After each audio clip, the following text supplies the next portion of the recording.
guys, thank you for joining me today. My name is Megan and today I have a book review of Magic Bitter, Magic Sweet.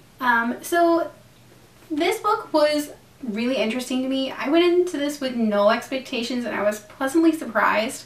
So this is kind of a magical realism set in its own like fantasy world. So Marie, the main character, she doesn't really remember who she is, so she kind of just woke up on the side of the road, kind of beaten up, no memory of who she is or what she's done or anything.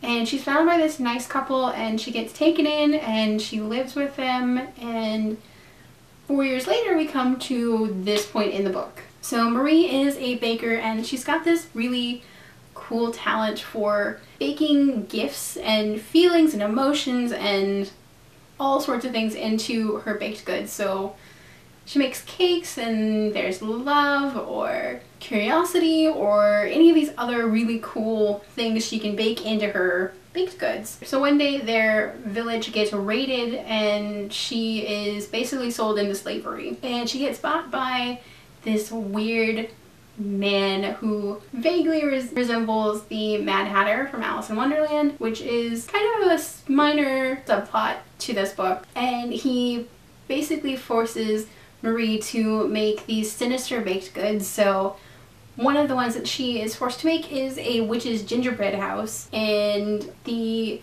size changing cookies for Alice in Wonderland and the living gingerbread boy and a few other things. And throughout the book Marie is visited by a ghost, or what she thinks is a ghost. The ghost knows exactly who Marie is and he knows that she shouldn't be in this land.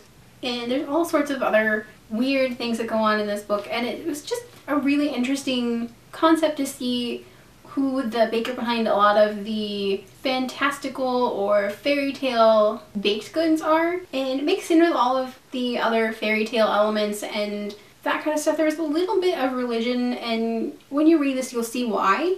So there's faith and forgiveness and redemption and just a lot of different interesting elements all mixed together to create this really interesting story. I think that my favorite thing about this book was that Marie was very, very flawed. She made a lot of mistakes and she suffered the consequences for those mistakes, and she earned her forgiveness and redemption for what she'd done.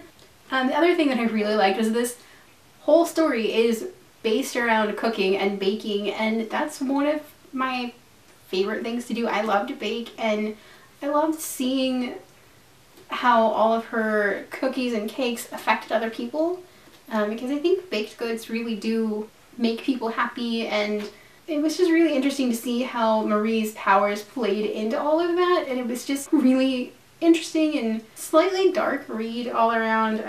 So this was enchanting and kind of dark, but what fairy tale isn't dark at its core? I believe I've said in some reviews that I have posted on Goodreads that Charlie M. Holmberg's writing reminds me vaguely of Tim Burton movies. There's kind of this whimsical, dark element to them, and they're just enchanting, and there's these bright spots of hope and love mixed through all of the darkness, and it's just kind of a beautiful novel, and I'm really happy that I picked this up. The cover doesn't hurt. I mean, this cover is gorgeous, but besides that, this book was really wonderful and kind of strange and beautiful. So I gave this book a solid 4 out of 5 stars, and it's just a really interesting look into the world of fairy tales, and it's just really beautiful and dark and strange, and it's definitely worth a read if you want something that's maybe not quite young adult but also not quite an adult novel. So this is maybe like a new adult kind of novel. This is definitely worth a read. Alright guys, so that's all I've got for you today. Thank you for joining me for my book review. If you guys have any cool kind of whimsical, dark, fairy tale type books that you recommend, let me know down in the comments because I'm always looking for new ones to read. And if you guys have read this book, what was your favorite part of it? So what is your guys' favorite baked good that makes you feel good? My favorite would have to be lemon bars or brownies probably, because those are two of my absolute favorites. So what are your guys' favorites? Let me know down in the comments. If you're interested, I will leave links to my social media down below. I post a couple of times a week on both Instagram and Goodreads. So if you guys like this video, go ahead and give it a thumbs up. And if you haven't already, go ahead and hit the subscribe button down below. You can also hit the notification button to get notifications whenever I post a new video. And that's all I've got for you guys today. Bye!